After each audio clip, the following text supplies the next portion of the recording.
Wonder Woman character, and I say that because unlike her contemporaries in the whole DC Trinity, Wonder Woman is kind of gotten the shaft a lot of the times when it comes to really exceptional runs and really sort of iconic storylines. That's not to say that the character doesn't have good runs or that she doesn't have good storylines. The problem with Wonder Woman is that her storylines, even the best ones, they never reach the peaks of, say, Batman The Long Halloween, or The Dark Knight Returns, or All-Star Superman, or Superman for All Ages, or Whatever Happened to the Man of Tomorrow, or Batman Year One. There are just so many Batman and Superman storylines out there that get really lauded as these definitive storylines for their respective characters, and Wonder Woman, even at her best day, never really has something like that until now.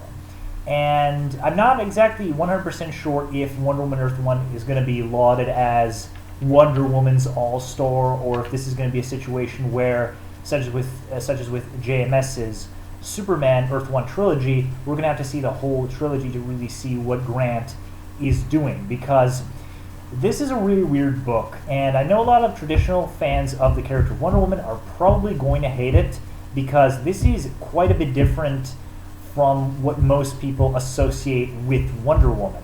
And it deals with a lot of issues that Wonder Woman fans should know, and they've been dealt with many, many times. And these particular issues have been things that have just always pissed me off about the character, because usually when the comic books and a lot of media try to deal with the whole sexism thing about men versus women, it comes off so fucking obnoxious. There's no care in it whatsoever. Nothing interesting is being said. It's just always the most trite, over-the-top, generic fucking bullshit you could ever imagine, just being regurgitated over and over and over again. And this book very much deals with those issues that are kind of synonymous, for better or for worse, with Wonder Woman. But Grant Morrison does something that I don't think I've ever seen anybody do who's actually tackled with these issues, and that's make it actually kind of an interesting conversation. Now, the reason why I like the Azzarello run is because the Azzarello run fucking avoids talking about that kind of stuff like the plague. It's just a crazy Greek pantheon storyline that happens to have Wonder Woman in it, and that's precisely why I like it. This is both more traditional and untraditional for Wonder Woman. It's more traditional in the fact that it's dealing with issues that are very much sort of ingrained into her character, but the way it's presenting them is going to throw people off, because this is like Morrison's early Superman Action Comics stint. It is a throwback to Golden Age Wonder Woman. And Golden Age Wonder Woman was really fucking weird. She was probably the weirdest of the whole Trinity, because she had a lot of bondage going on. There was a lot of really kinky shit involved in it. And this book is very much a return of the kinky shit. And a lot of people are going to be bothered by that. A lot of people aren't going to feel comfortable about it. But personally, this is easily one of the most interesting versions of Themyscira I've ever seen, because this is very much, Paradise Island, but the way Grant Morrison just has fun with the whole place makes it instantly more enjoyable, because Themyscira is also being shown as a sort of as a technologically advanced society, because these guys have been alone for 3,000 years. Even in isolation, you would think that these guys would make some kind of advancement, that they just wouldn't use bows and arrows and that kind of shit all the time, and the book very much kind of embraces that fact that they still live in like old Greek cities and that kind of stuff, but they have these weird, I think Morrison called them vagina-shaped spaceships or whatever, and they have rays that can heal people, and they also do jousting on kangaroos, and so it manages to keep Wonder Woman's world kind of familiar to people, but also do a lot of crazy stuff that might throw them off. Like, I've seen some people complain that the Amazons having this kind of advanced pseudo technology makes them a bit too much like Krypton, which I can understand that, but it is nice to see a sort of break from the old generic Greek mold. But going back to the issues that the book deals with, it's very much about the Amazons' perception of man's world and how it's basically wrong. But it does it in a really natural way that doesn't seem forced, because I could really easily see a lesser writer make this into the most generic, trite, anti-Amazonian bullshit I've ever seen, but Morrison doesn't really do that, because Morrison does the balanced thing. He shows the positives and the negatives of every side of the conversation. He does not demonize anybody, but he also doesn't, put anybody up on a pedestal. He basically says that all these sides have a good point, but all these sides have problems. The problem with man's world is that it is man's world. There's a lot of disease, there's a lot of obesity, there are a lot of problems in it, but there are also other things. We are improving, we are getting better, and we are, making advancements that the Amazons aren't, and we are growing and evolving as a species in spite of our many flaws. Then you have the Amazons, who have also managed to create some advancements, but they're also very much stuck in this kind of delusional world where they think they're above everybody, they think that their society is perfect, and as the book progresses, we actually kind of see how that really isn't the case, that if once you pluck the Amazons from their island and you put them into man's world, their whole superiority thing makes people really uncomfortable. It makes them look like these, superiorist douchebags, and Hippolyta is kind of the most representative of this, because there is a big kind of change with Wonder Woman's backstory that comes into play throughout the book, and that really does go to show you that while Hippolyta has managed to create a very good society, it is still a problematic one. It's just that because they've sort of eliminated any opposing voice in their society, they've been just allowed to live in this kind of bubble where they think everything is perfect. But once you take them out of that bubble, you realize there are lots and lots of problems. And the whole book is framed through a trial. And I think this book was renamed at one point like the Trial of Diana Prince. And this very much is framed as a trial. The whole book starts kind of at the end of the storyline, and then through the accounts of Diana, of Steve Trevor, and Elizabeth Candy. I think her name's Ida Candy, but they changed it to Elizabeth here. And throughout their whole testimonies, we see how the whole storyline, and we see the big picture. And this is where Morrison does what I praised him for in a few minutes earlier, in that he shows both the positives and the negatives of their society. Because with Steve Trevor, who is black in this book, his race change actually does come into play, because the Amazons were slaves of Hercules in this continuity before Hippolyta killed Hercules and freed them. And so the Amazons think that men are just bad to women, that men are just capable of enslaving women, and they're all bros with each other and that kind of stuff. And that's not really the case. And through Steve Trevor, who is a black man whose family did grow up in North America, he's able to tell them, look, I get what happened to you guys. I get what happened because my people were subjugated too. It wasn't just the men, it was just the women, it was children, it was everybody. Everybody in my people used to be discriminated, and it used to be okay until we, fought to change that. And, it's not so cut and dry, guys. It has gotten better, but there's still problems, but we're getting over it. Same thing with Elizabeth Candy, who is kind of, more of a, she's kind of an obese woman, and a lot of characters in the storyline actually kind of draw attention to the fact that Amazons are really weirded out by obese women. They, think that men have poisoned them, that they're ruined physically, and they have this whole kind of perfectionist attitude about them where they're all ripped as fuck. The Amazons, I mean, and so when they see Elizabeth Candy, they think, that men have ruined her, but Elizabeth is cool with it. She's like, yeah, I know I'm, big boned or whatever. I know I have a lot of extra pounds, but I don't fucking care. Like, I feel comfortable in my own skin. Like, don't blame men for everything. Like, this is my choice. I like who I am, and just because I'm not able to bench press a fucking continent, and I don't look like I'm fucking Schwarzenegger's arch nemesis from back in his, bodybuilding days, doesn't make me, a shitty person. It doesn't make my whole world shit. There are problems with it, but just because we don't fit into your little perfectionist view of the world, that doesn't make everything automatically bad. And Diana is kind of the character who does a lot of discovery about the world and herself, and she has lots of really good moments throughout the book where she doesn't really know how to handle the problems of man's world, because when she sees how people have to go to the hospital and how there are some people who are really sick and we can't help them, and how the world can be a really shitty place, that really gets to her, and she almost immediately abandons Steve and goes back to Themyscira because she doesn't want to handle it, because it smells like shit.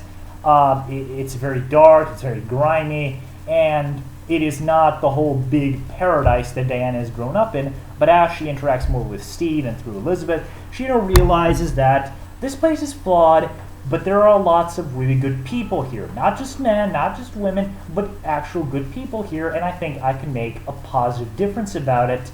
But if I'm going to do that, I need the support of the Amazons. I need to know that these guys are going to have my back. I can't just isolate myself from my people and go about trying to fix the world by myself. And though you could argue that Diana doesn't have much of a personality here, which I've seen some people say, and yeah, Diana does kind of do that thing that I find fucking obnoxious with DC characters, in the way that the three pillars of the DC universe are that Batman cannot have flaws, Superman can't have inner conflict, and Wonder Woman must have the most fucking implausible personality of all time. And if any three of them have any kind of flaw, it is automatically bad writing. If they do any mistake, it's automatically bad writing.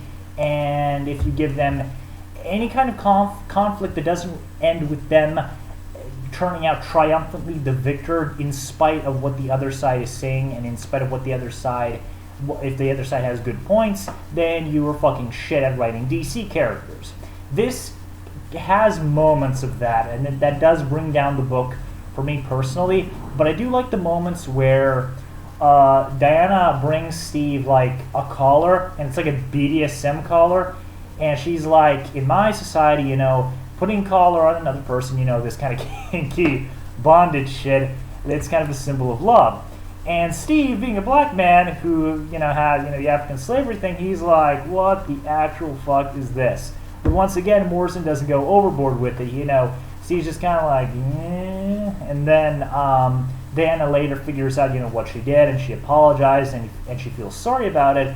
But a lot of the other time, she does just kind of shrug some things off, things that would kind of mess a person up completely. She just kind of shrugs it off and is like, oh, whatever, I'm Wonder Woman, I'm perfect, I'm a perfect DC idolized character. I can, shrug off the fact that this big life-changing revelation of mine should fuck me up, but it won't, because I'm a DC character, therefore I must be fucking perfect. You see where I'm going with this. It's a problem that is still present in this book, but I hope that the sequels do kind of address the fact that Diana is maybe being a bit too okay with some of this stuff later on.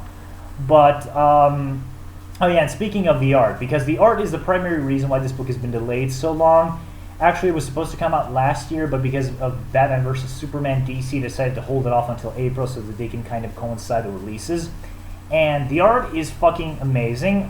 There are such ingenious uses of panel layouts in this book, the way they transition from the past to the present by using kind of like the lasso of truth to weave things in and out of themselves. There's just some truly spectacular stuff on display here. And I can totally tell that this book took a half a fucking decade to make. It shows, and the art is truly spectacular. And I know that Morrison is writing sequels. There is going to be at least a trilogy of these things. But honestly, I'm going to immediately say that if we're going to have to wait half a decade for these things to come out just because of Yannick Paquette, I think it would be a lot smarter to just ditch Yannick Paquette, find somebody who's a close approximation of him, but who can do the job faster. Because for all of the great stuff that is done with the art, waiting so long for this to get made is pretty inexcusable. Now, we could also lay the blame at DC for revealing so much of this book so early on before it was even ready to really get shown. That is very true. But still, because I like this Wonder Woman, I like this little corner of the Earth One universe they've created for her. I want to see her storylines continue, especially now that Greg fucking Rucka is back to basically rub a big middle finger in my face for daring to like the Azzarello Wonder Woman run, and he's going to retcon the hell out of that. I kind of need a Wonder Woman thing to like, and I have this one thing, and I don't want to wait half a decade for Volume 2, and then until 2025 for the next one. But yeah, this is pretty damn great. The art, as I said, is spectacular, and it handles a lot of about that gender politics stuff that Wonder Woman has become very much ingrained in. But it does it in easily some of the most natural, well done ways I've ever seen it get done in fiction. Like, if somebody ever wants to do like the whole gender politics thing in any kind of storyline, they should fucking read this and see how a pro does it. And yeah, so this is the closest thing Wonder Woman is going to get to like a definitive quote-unquote, must-read storyline. I know that a lot of more traditional Wonder Woman fans are going to hate it because there isn't a lot of action here. Diana pretty much uses words to win her case. She doesn't like punch the shit out of stuff. There really isn't any big grand mythological battles in the book, and the book really is mostly dialogue driven, and that's probably going to throw a lot of people off. A lot of guys who just want to see Wonder Woman murder shit, that's going to throw them off. But the things that are being said here feel so natural. They feel like they come from a genuine place. They don't feel sledgehammered like they usually do with a lot of these kinds of storylines. That makes it an accomplishment in and out of itself that should get the recognition I think it deserves for being able to handle all these kinds of issues that are just very poorly presented in media in such a well done way. So yeah, Wonder Woman Earth 1 by Grant Morrison, Yannick Paquette. It is the shit. You should totally read it. It's actually a fairly quick read. You're going to be in store for some really funny moments, for some actually good arguments, and you're going to get a really good balanced debate, which I think is great because, like I said, DC characters just have this kind of trend where they get into debates and then the hero wins because his morality is absolute and the best one, in spite of what the opposing side might say and in spite of the fact that the opposing side might have good arguments in play. So yeah, if you're looking for traditional Wonder Woman, you're not really going to get her here, but if you're looking for a cool alternate universe take on the character and an easily digestible one at that, I think this is easily the least convoluted thing you could probably read, even with the Azzarello run still out there ready for purchase. Even though I would say you guys should totally read the Azzarello run because it is awesome. So yeah, guys, I hope you liked the review, and I'll hopefully see you later. Bye.